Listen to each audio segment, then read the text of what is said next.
which could be around them, you could get STIs. Some people have the notion that, yeah, no, he didn't ejaculate inside, so I couldn't have gotten an STI. Any contact with the fluids outside.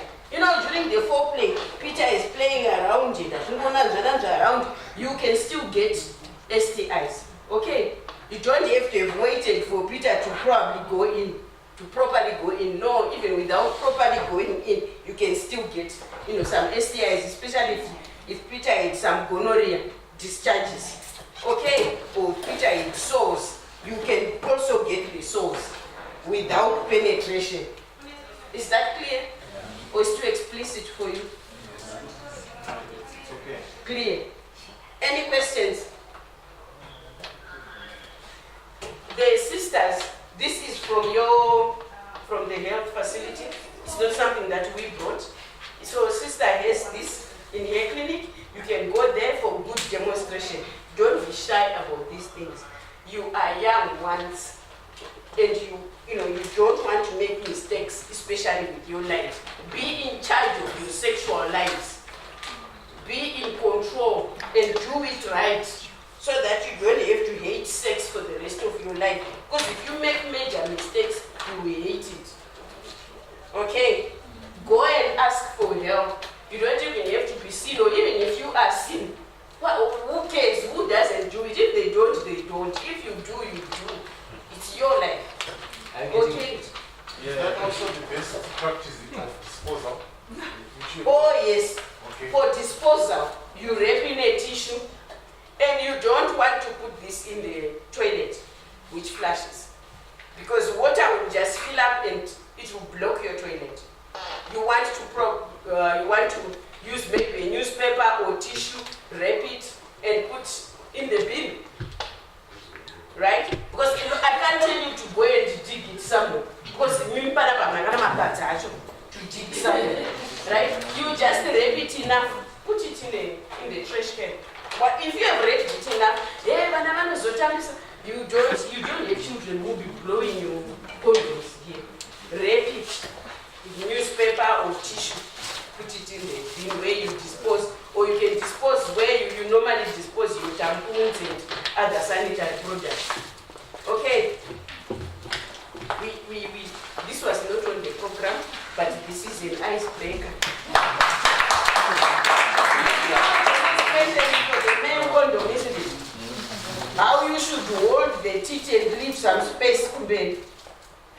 Yeah, you should demonstrate. But here's the question. The Takuas of this world doesn't know these things. Right.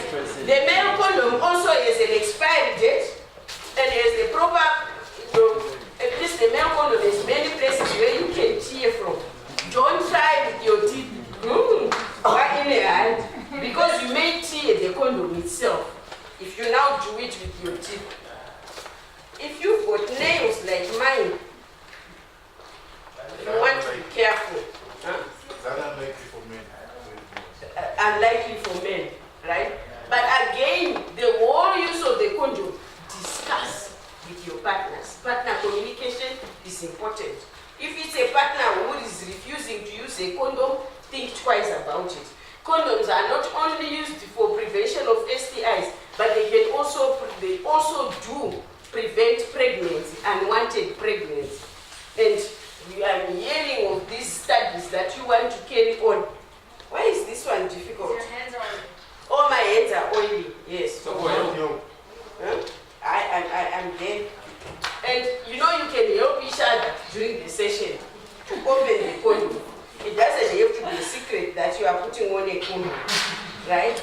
And you want to put it on using the side that rolls down, not the side that is upside down. Okay? So, I don't know if you can see. Let's put this on top of so that you can see a little bit. Right? So, with the male condom, you have to wait for an erection. Because if Peter is not quite erect when he's floppy and 6:30, trying to put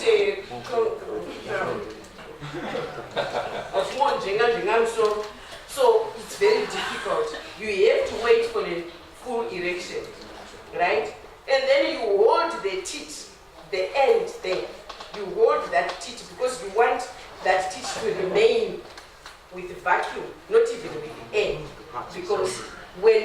ejaculation happens, it comes out, no pressure, say kill him, or say did you know that? Yes, that's what happens. Right? No pressure, such that if it's full, that's when the condom bursts. If it's full of air. Okay? Right. We need to have sessions on the physiology of sex.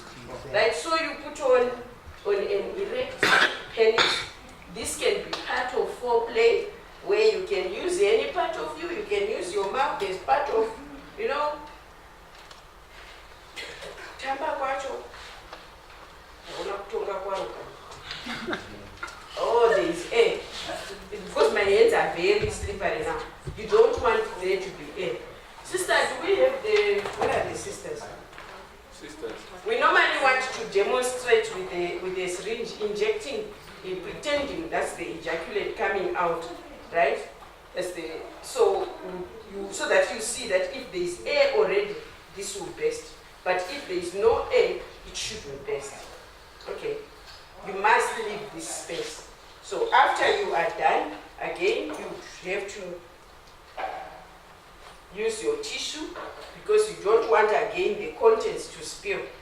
And you rub and dispose.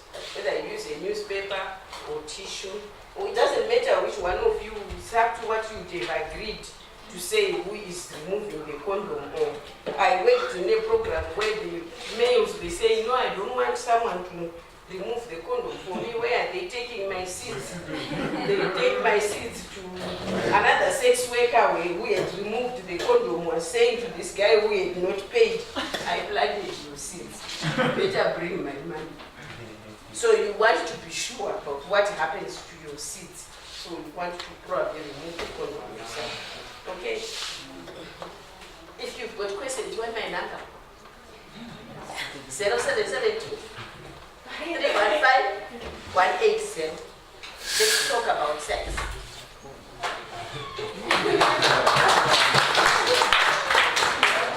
Probably the most important thing you've learned here. So. Okay.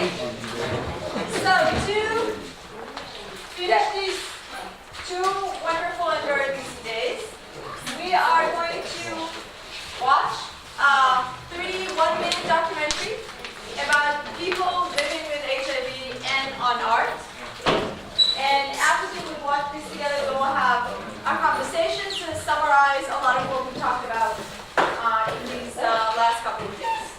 Okay? So we'll figure out can you draw the form for me, please? Are you able to sound also? And lights? Okay. Look through, not here.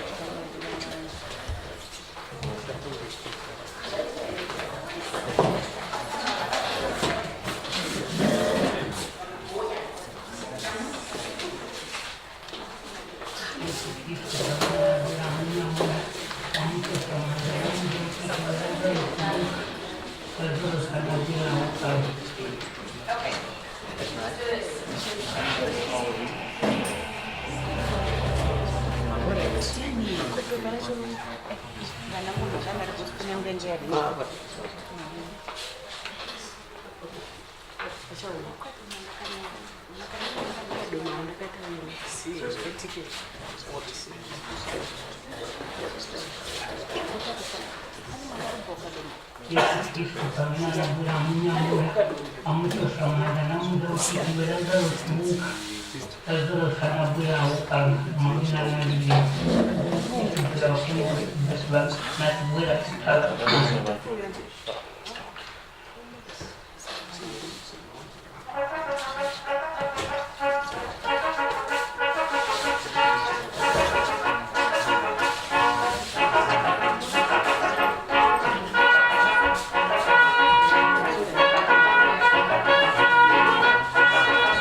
is Constance.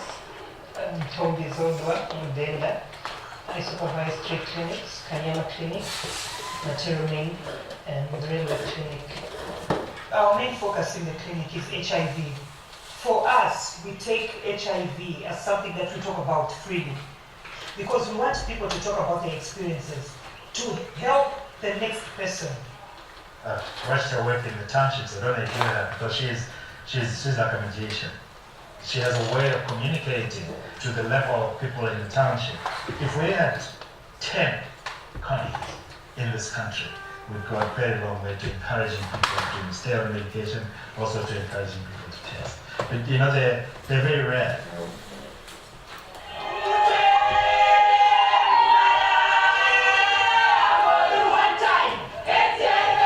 With HIV, I've gone through a lot. In my life, I've had 3 children, and I've lost all 3 children to HIV. I lost my second-born in 1992, and I lost my firstborn and third-born in 1996. In the same year, I lost 2 children. People started talking and said, oh, her children are now dead. And look at the way they suffered before they died. So she's the next one to go. She's also going to die. I started thinking about it myself. But I didn't have the courage to go for a test because in 96, we didn't even have ARVs. I didn't even know that ARVs existed. All I knew was that I'll go for a test and sit back and wait for death. I think by early to mid-90s, every black Zambian had a family member or at least a close friend or maybe somebody at work that had this illness, and in those days had died because people died. And everything that I had in my training as a doctor, in my experience, was not enough. There was nothing I could do to keep people alive. And then I was one of the pioneers in antiretroviral therapy, and the hope began to rise, and then it was so expensive. And we watched people die because they couldn't afford the medication. Can you imagine how desperate that is for the provider of the medication?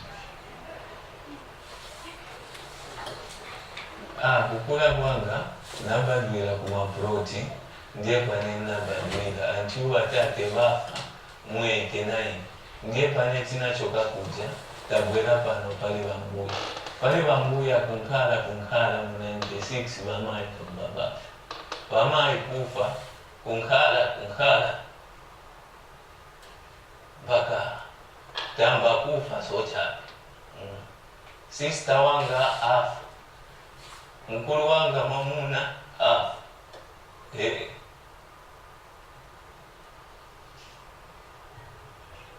awe manta sineze kumvera ndavoba baveze kunivuta maningi so nenze okondwera maningi na wakazi bange benze okondwera chifukwa benze ofuna mtina bebe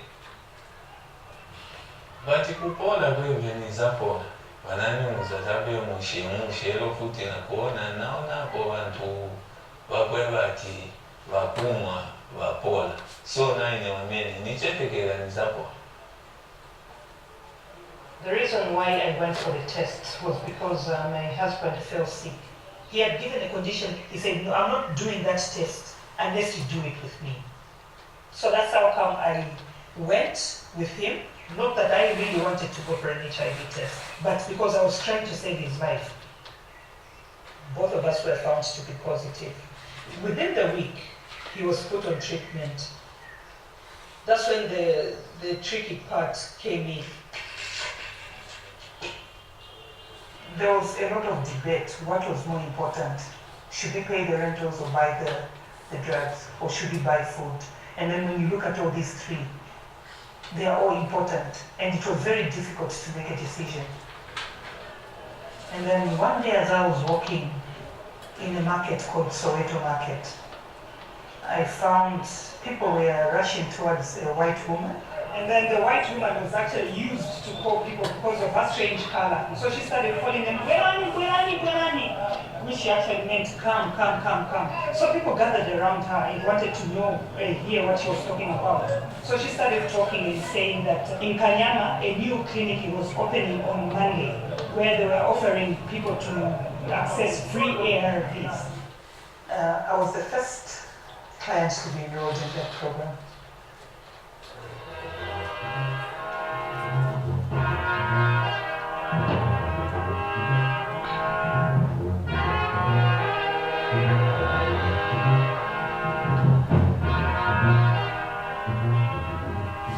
2002, we had about 50,000 people across the continent of Africa that were able to afford ARVs.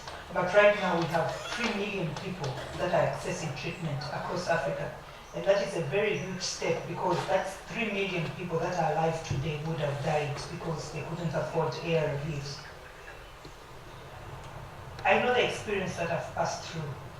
And it's one terrible experience that I would not wish to happen to another person. So I think that also gives me the strength to encourage other people, to make sure, especially children, that they have enrolled into treatment so that they don't pass through what I passed through.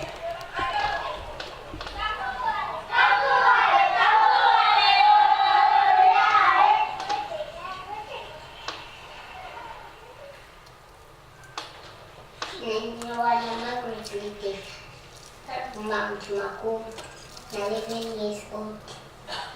Ile mkarama nyingi sinye na uskuru mkuye wa uskuru frank. Ugai nye konsole na manzanga ntarini na kule. Ndoto kunyemba msamu, nyanja, English, na social studies. Ile batimfuna makura na nkangari teach. Amali wake nachitoka walipo karibu mwoni ya msi kama tishipa ni maji yana mwoni na tatu wake kati na una maji unjira katu wesi kuna yote hili ku kilanga hospice waila bure sa mwana kapena ngapesa kutandizo au kwenda bure sa kumukuli wa dokta baja nange na mbanga matumbe kulaba mshikablaji wa dokta kama kia ya zaka na bwino Adai na tebe mubuna futhi na kunghala wiki ngaka ilasia. Angathi mfo onzelo musa mkhwala.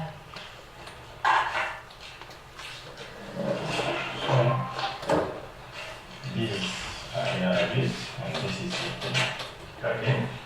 This one should be just taken at 20 hours only and not double at 20 hours. Okay. Wale is 11 years old. But her weight is only 24 pounds, which is very, very small for her age. She looks like 5, 6, maybe 7 years old, but she is 11 years old.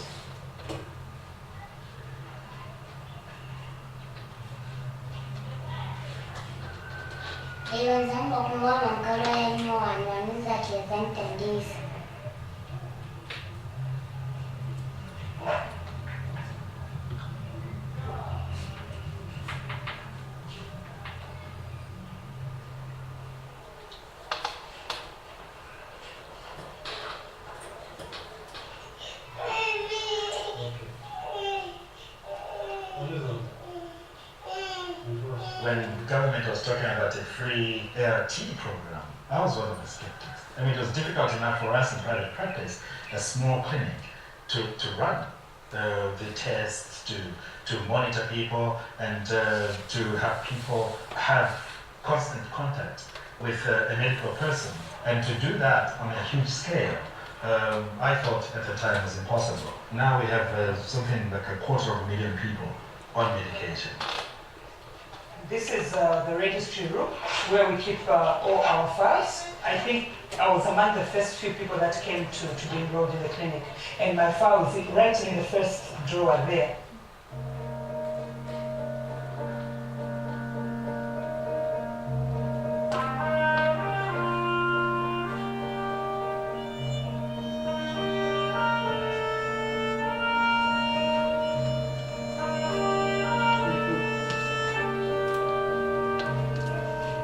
So this is my file, as you can see. And it's growing thick and thick every day that you come here. So when a new patient is coming in, they come with a yellow slip. All the key educators in the clinics are HIV positive, to be able to tell people why they should be adhering to their drugs and what would happen to them if they stop taking their drugs.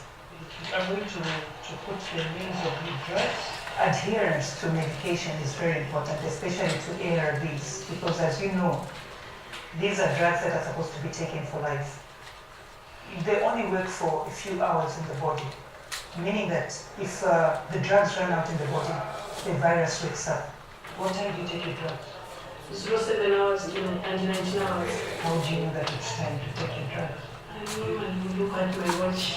I've got a wall watch in my kitchen. But supposing you are not at home, how do you know that it's time to take your drugs? What time is it now? Can you tell me? Around 11, past 11. Around past. So meaning that you are not sure. Yeah. So we have to be very careful where time is concerned.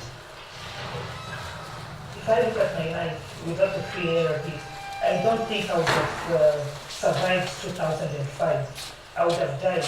So I'm alive today because of the treatment that has come on board.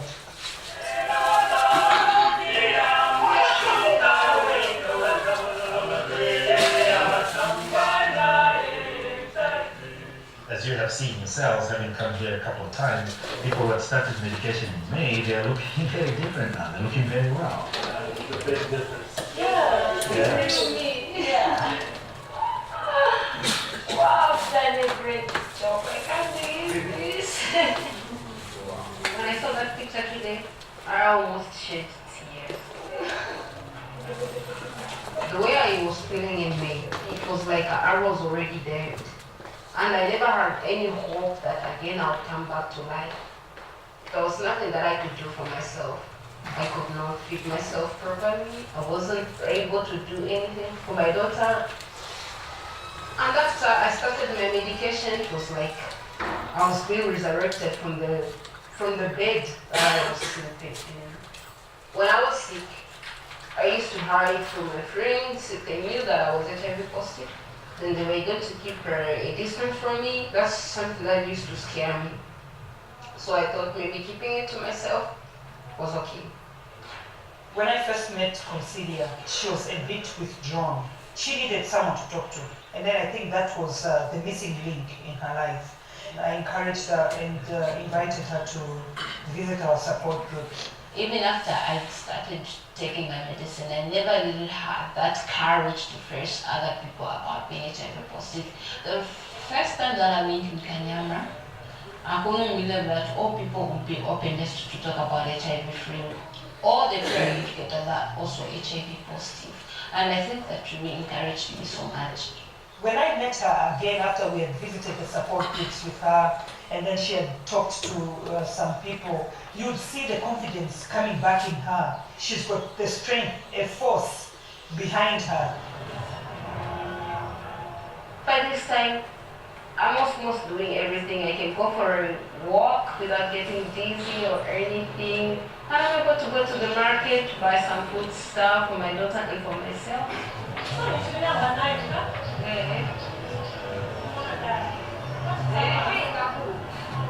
And today, I want to buy clothes for my daughter. I just want to get something for her.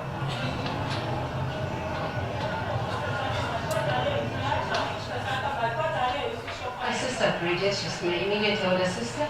She was always there to encourage me. She never gave me that distance because I was sick. When she broke the news to me that she was getting married, I was very excited. The only thing that maybe made us cry one day we were in our bedroom talking about her getting married was like, we're not going to be together. I didn't have very access to medication. I think by this time I was not going to be ready. And I think I'm ready to take my medication for the rest of my life. For the sake of my daughter, I want to see my daughter growing. I want to see my daughter maybe also getting married so that I could be celebrating as a mother. Yeah.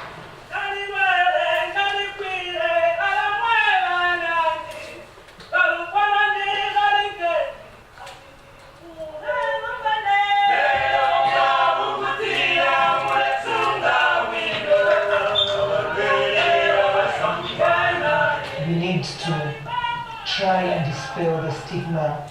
We need to bring people together so that we can break the chains. We said, okay, let's try and form a support group of people that are living with HIV. Now that time, there were very few people that were open about their status. Very few, actually.